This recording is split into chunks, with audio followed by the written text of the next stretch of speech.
And it's time to get to the business news now with Nicholas Poynton, who joins me in the studio. Nicholas, NZX, okay, so there's been a little bit of a hiatus. They were having problems with people, what are they? They're not hackers, they're cyber criminals who are downing the site, and it's happened again, has it? Yeah, well, look, they had a pretty good run there, didn't they? It's been about 2 weeks since we heard anything about the website going down, but at about mid-afternoon today, myself and my colleague were trying to get on the NZX website and noticed that we're having great difficulty doing so. So I had a brief word with the NZX not too long ago, and they say that they understand that the reason why the website is down is due to another cyber attack. And the type of attack is known as a distributed denial of service attack, or DDoS. And this is one that sort of overwhelms the website server, rendering it effectively unusable. And this is the same type of attack that we heard towards the end of August, when there was about 5 consecutive days when the NZX was going down.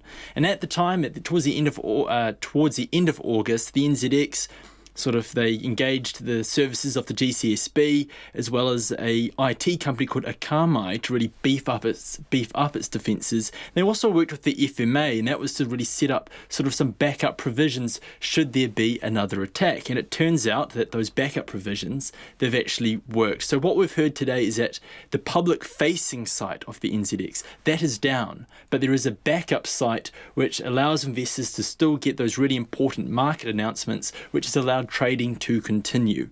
So what this means is that, as I mentioned, trading is able to continue, but I couldn't really coax the NZX into telling me the nature of this particular attack.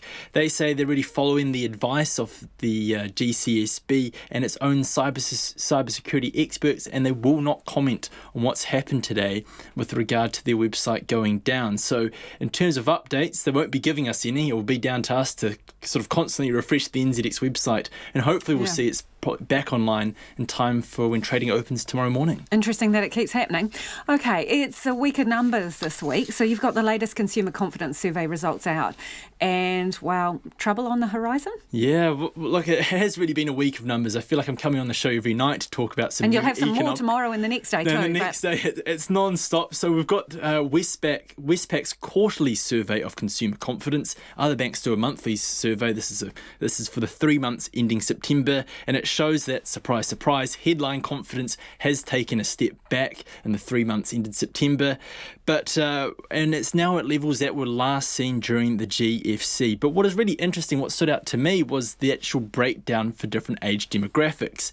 And what we learned was from the most recent result is that it was young people's confidence that took the biggest knock over the past 3 months, and that's for people aged 18 to 29.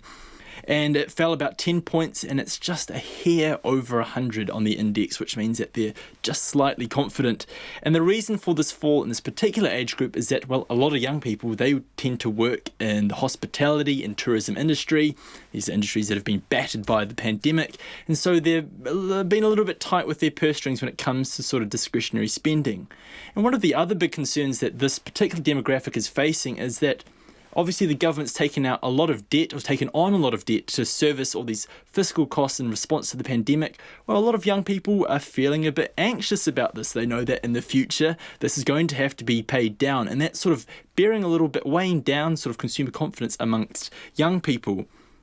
Interesting, or unsurprisingly, this was what we got from the last result. It's older people over the age of 50. They continue to be the most pessimistic age group. That's because older people tend to be more susceptible to the coronavirus.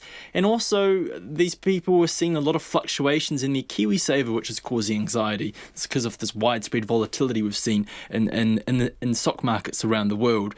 The economic data out from Westpac today, they also gave us a regional breakdown. Unsurprisingly, Auckland was the most pessimistic region in the country, but we did see optimism improve in some regions, most notably in the Bay of Plenty, which has been had a very strong performance in its primary industries, and that's led to a bit of a jump there, and it's now in optimistic territory against this index. So this result does confirm some things that we already knew. It's added a little bit more detail, and we've got a lot more interesting economic numbers to get to this week. We've got the GDP numbers out towards the end of the week, and also the the Treasury's pre-election fiscal and economic forecast out tomorrow. Yep, that's where they basically open the government books and say how many coins are in there. Exactly. Let's move on to the markets. What have you got for us in terms of numbers? As I mentioned, the NZX is still operating, and it closed down about 19 points to 11,770. Our dollar is at 67.2 US cents, 91.7 Australian, and 52.2 British pence. And gold, it's made a bit of ground over the past day. It's up to 1,966 US dollars an ounce. Thanks, Nicholas. Nicholas Poynton with our business news there.